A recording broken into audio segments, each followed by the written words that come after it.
एक लड़की और चार लड़के। फिर एक लड़की की शादी एक ऐसे इंसान से हुई जिसे सफ़र करने का बहुत शौक था। एक दिन वह बहुत लंबे सफ़र पर निकल गया और अरसे तक वापस नहीं आता। उसकी बीवी ने उसका बहुत इंतज़ार किया पर वह नहीं लौटा। उस लड़की को एक लड़के से इस दौरान मोहब्बत हो गई। वह लड़का भी उससे बहुत प्यार करता था। एक दिन उस लड़के की किसी लड़के से लड़ाई हो गई तो उस आदमी ने पुलिस को बुला लिया और उस लड़के को पुलिस पकड़कर थाने ले गई। जब यह बात लड़की को पता चली तो वह लड़की पुलिस थाने पहुंच गई। पुलिस से लड़की ने कहा, तुम इसे क्यों लाए हो? इस पर सरासर गलत आरोप लगाया गया है। यह बेगुनाह है। यह मेरा इकलौता भाई है। मैं इसके बिना कुछ नहीं। यही मेरा खाने पीने का खर्च उठाता है। मैं इसके बिना लावारिस हूँ। वह पुलिस वाला उस लड़की की बात नहीं सुनता और वहाँ से लड़की को भगा देता है। लड़की शहर के एक बड़े राजा के पास जाती है और कहती है, मेरा भाई बेगुनाह है। उसे पुलिस ने कैद कर लिया है। क्या आप उसे छुड़ाने में मेरी मदद करेंगे? वह राजा उस लड़की के हुस्न को देखकर अपनी नीयत बिगाड़ लेता है। वह कहता है, तुम्हें मेरे पास रुकना होगा।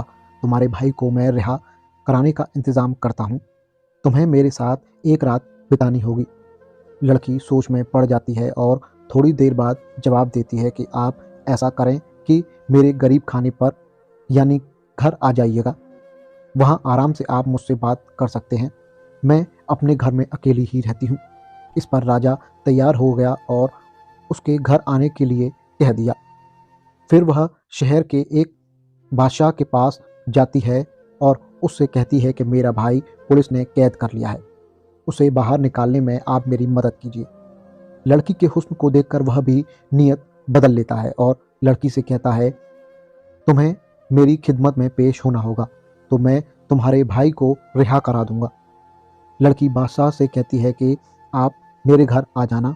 वहाँ पर मैं अच्छे से खिदमत करूंगी आपकी और आपसे बात भी करूंगी। इस पर वह तैयार हो जाता है। जो समय लड़की ने राजा को बताया था वही उसको भी बताती है।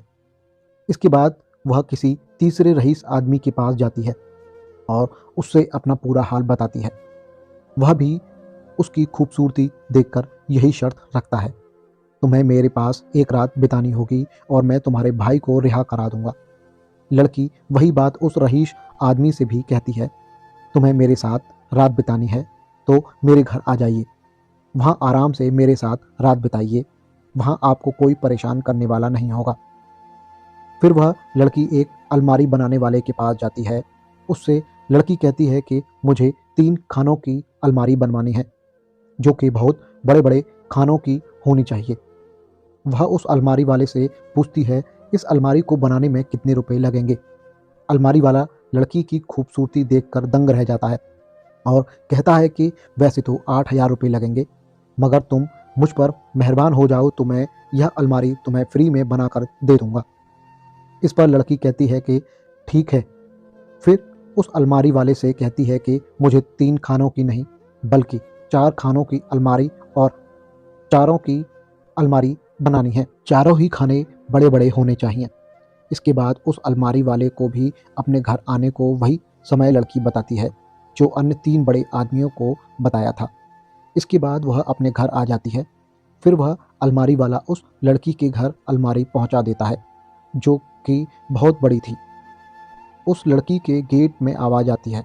वह लड़की गेट खोलती है तो देखती है कि राजा वहाँ खड़ा है। वह राजा का हाथ पकड़कर अंदर ले जाती है और फिर उसको सोफे पर बैठाती है। कुछ कपड़े भी उसको पहनने को देती है। उसे आराम से बैठने के लिए कहती है। फिर एक पेपर और पेन लेकर आती है। उससे कहती है कि राजा साहब, अगर आप यह खत उस पुलिस वाले के नाम लिख दें तो अपने साइन भी कर दें तो इस पर मेरे भाई को पुलिस छोड़ देगी। बाकी का काम हम बाद में करते हैं। मैं अभी बहुत परेशान हूँ। वह राजा उस पुलिस वाले को खत लिख देता है कि जब भी यह लड़की आए तो उसके भाई को छोड़ देना। यह मेरा आदेश है। फिर वह खत लेकर रख लेती है। तभी गेट में बाहर से आवाज़ आती है तो राजा बोलता है कि गेट पर कौन आया है? लड़की बोलती है, वह मेरे पति हैं। आप परेशान मत होना, मैं संभालती हूँ। इतने में आप इस अलमारी के अंदर चले जाइए। जब राजा अलमारी के अंदर जाता है तो वह उसके एक खाने में ताला लगा देती है। गेट पर जाकर देखती है तो बादशाह वहां खड़ा मिलता है। लड़की प्यार से हाथ पकड़कर उसको अंदर ले आती है। लड़की उससे भी एक खत पुलिस के नाम लिखवा लेती है। तभी फिर से गेट खटखटाने की आवाज़ आती है तो बादशाह इस पर पूछता है, कौन है? तो लड़की कहती है, मेरे पति आए होंगे, आप मत डरिए, मैं बाहर से आती हूँ, आप अलमारी के अंदर बंद हो जाएं। उस बादशाह को भी लड़की अलमारी के अंदर बंद कर देती है। यही सिलसिला जारी रहता है। ऐसे में तीसरा आदमी वहाँ आ जाता है। वह उसे भी हाथ पकड़कर अंदर लाती है। इतने में फिर से गेट पर आवाज़ आती है तो वह उसे भी बंद कर देती है। बाहर जाकर देखा तो अलमारी बनाने वाला व्यक्ति खड़ा था। उस अलमारी वाले से कहती है कि तुमने यह खाने बहुत छोटे क्यों बनाए हैं?